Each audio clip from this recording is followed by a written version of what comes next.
छोलेची भाजी आणि टम्म फुगलेली पुरी. वाह, काय मस्त लागतंय.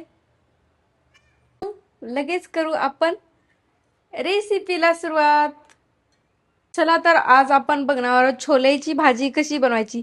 त्यासाठी मी तर रात्रभरासाठी छोले 1 वाटी भिजत ठेवलेले होते. आता यामधलं पाणी काढून घेते आणि स्वच्छ धुवून पाणी काढून घेते. आता कुकरला हे शिजून घ्यायचे छोले. आता यामध्ये पाणी ऍड करते. कुकरमध्ये टाकून दिलेले आहेत छोले.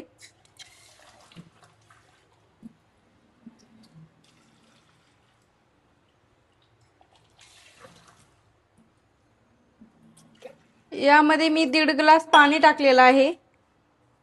1.5 ग्लास मध्ये आपले छोले छान शिजतील. आता त्यामध्ये थोडं मीठ टाकते. मिठामुळे लवकर शिजतील. छोलेच्या कुकरच्या शिट्ट्या पण झाल्या आहेत. आता मी ते काढून बघते.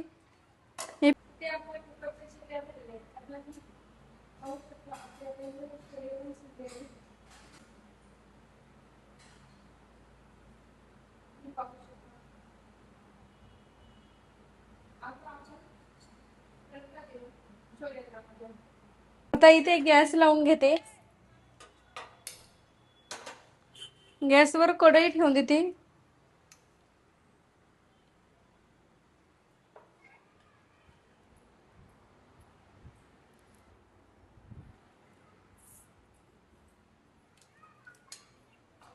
नंतर यामध्ये टाकून देते तेल.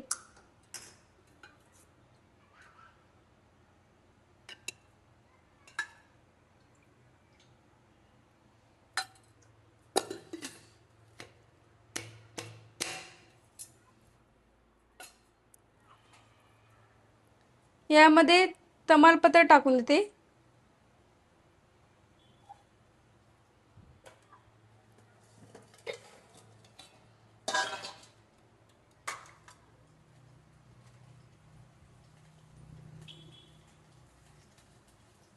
नंतर यामध्ये टाकून देते कांदा बारीक चिरून घेतलेला.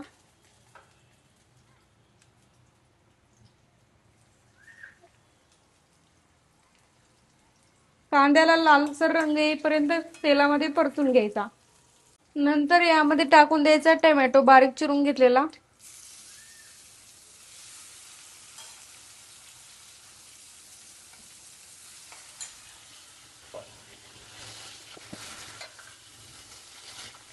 यामध्ये थोडं चवीप्रमाणे मीठ पण ऍड करते, कारण कांदा आणि टोमॅटो लवकर शिजेल आपला.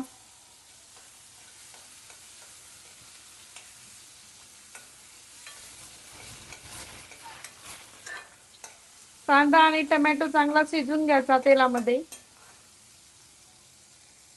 पाहू शकता आपला कांदा आणि टोमॅटो जर चांगला शिजलेला आहे. आता यामध्ये घालते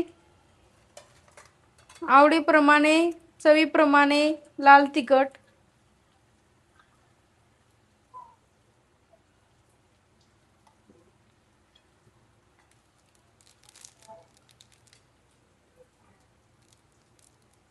एक चमच छोले मसाला आणि थोडा घालते.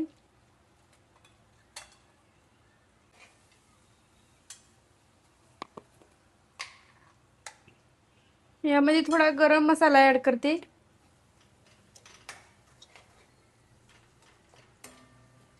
नंतर टाकून देते हे छोले.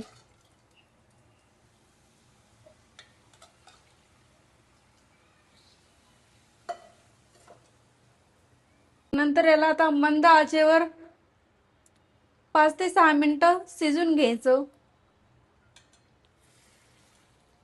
चला तर आज आपण बघणार आहोत झणझणीत अशी छोलेची भाजी कशी बनवायची. तर कमी वेळात कमी साहित्यात.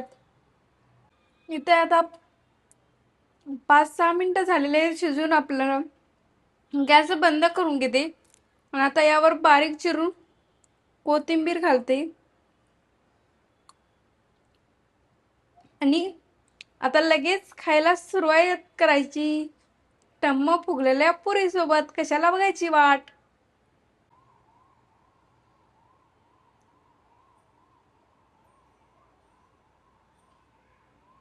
कशी वाटली छोलेची रेसिपी कमेंट बॉक्समध्ये नक्की सांगा. व्हिडिओ आवडला असेल तर लाईक करा, कमेंट करा आणि चॅनलला सबस्क्राईब केलं नसेल तर नक्की करा. व्हिडिओ पाहिल्याबद्दल धन्यवाद. भेटूत अशा साध्या सोप्या रेसिपीसोबत. तोपर्यंत मजेत राहा, खुश राहा, आनंदात राहा.